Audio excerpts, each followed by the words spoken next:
Hey guys, welcome to my new video. This is my first unboxing video, and guess what? Which phone I got for unboxing? It's IQOO 7 Legend 5G BMW M Motorsport Edition. This phone comes with top-notch features, whether we talk about legendary design and looks, legendary in and feel, legendary build quality, legendary ports and buttons, legendary display and specifications, legendary charging system, legendary performance in camera, legendary OS and UI. This legendary phone comes with Snapdragon 888 processor with Adreno 660. Talking about RAM quality, it is an enhanced RAM with UFS 3.1 storage. One of the top features of this phone is that it has large liquid vapor chamber system. Talking about build quality, it has white matte glass finish with BMW M Motorsport branding.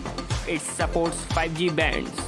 Talking about camera quality, it consists of triple camera setup with primary camera is of 48 megapixels Sony's OIS IMX589. Another camera is of 30 megapixel super micro plus wide angle, and another is of 13 megapixel portrait.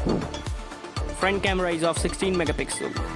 This IQOO 7 Legend 5G comes with dual motor, 4D vibration with monster touch buttons to enhance game experience. It weighs 210 grams. 6.62 display size with Super Amoled FHD Plus with embedded or in-display fingerprint. Talking about speakers, it has dual bottom firing speaker with high res enabled audio. Last words for IQOO 7 Legend is that it's a flagship player. Thank you, see you next time.